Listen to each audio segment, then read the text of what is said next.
What was your first reaction, Ben, when Zack called you and said, "Want to be Batman"? Well, I didn't really know what he was going to do, and I wasn't sure how it was going to work, and I was kind of taken aback and surprised.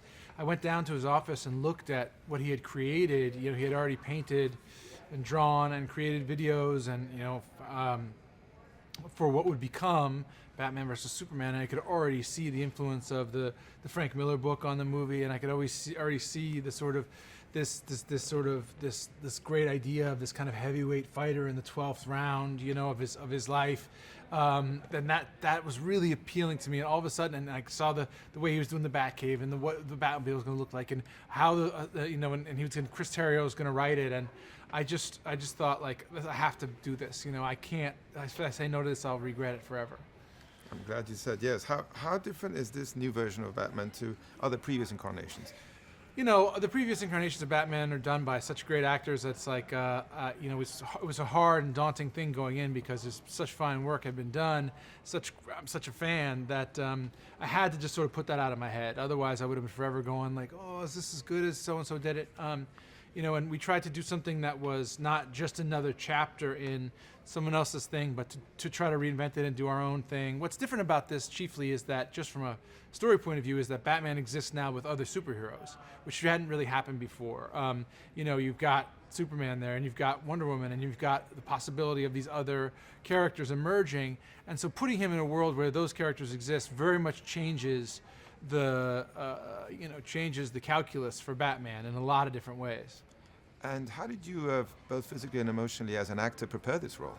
Well, physically, it was just a couple hours a day in the gym and eating a lot of protein and eating for 4 or 5 times a day and doing as much work as I possibly could to get fit and to add muscle. Emotionally, it was a lot. You can't go do research with Batman. He's not around there. You have to use your imagination. And luckily, I had Chris Terrio to lean on, who wrote a remarkable script that was very real and also very exciting, and also had a lot to chew on. And I had Zack, who had a great kind of through line for the character. And working with those guys is just kind of how I developed this take on this character. Does the suit help once you put it on?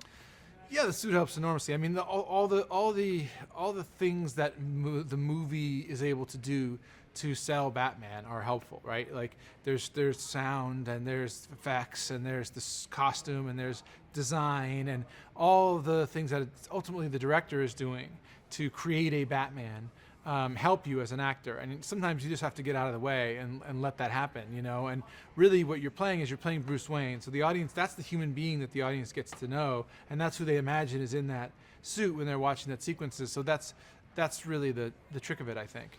Speaking of the title and the story and the antagonism that there's between Batman and Superman, what's their different approach towards justice and at the end of the day dealing with bad guys? Well, I think you do have two different approaches from these characters toward justice, toward conflict. Batman is a little bit more ruthless. He's willing to be a vigilante. He's willing to violate some principles in order to get things done, and believes that that's a more expeditious form of justice is okay, expedited justice. But I think and Superman believes in maintaining and upholding the integrity of the ideals of what's behind the laws and why they were created. And I think there's a little part of that in each of those characters, in all of us, when we wrestle with issues in life, in society. We wonder sometimes how far to take things. So when is it appropriate? Batman wants to strike first. He wants to attack Superman because he believes he's a threat, and if he's a threat, he thinks that threat should be eliminated. And we wonder, when is it appropriate to strike first? When is it smart to wait? To what extent do we weigh our values against the threats that are present in our lives? That's a very real conflict that we all deal with in the world today, and there's no easy answers to it. I'm going to extend this. We can cut the next one because this is for Warner Brothers. I wanted to ask you about Henry and what you think he brought to the role, and how was he like to work with? Henry's a great guy, and he's very he works very hard, and he's in phenomenal shape, and he does something very difficult that's hard to appreciate, which is he makes us empathize with the humanity of his character, who's not in fact a human being. Of course, can't virtually invulnerable, almost godlike, and yet both in the first movie and in this movie, I think he has this quality of raw decency and humanity that makes you feel for him. and it's not easy to do. And just to wrap it up, I do want to ask you about working with an actor of the caliber of Jeremy Irons, and what do you think he brought to Alfred? You know, Batman's humanity really comes through in his relationship with Alfred. That's where you see he's got this father figure. That's where you see this father-son love. You know, even though it's a lot of times teasing and giving each other a hard time, but that's how he's bound to humanity, even in his darkest, most jaded hours. And so, you know, it was wonderful to have an actor as sophisticated and brilliant as Jeremy to play all that stuff off. You know, the teasing, the coyness, the camaraderie, the affection. You know, there's nothing he can't do. I've been an admirer of his since Dead Ringers. I mean, the guy is an amazing actor. He's just phenomenal.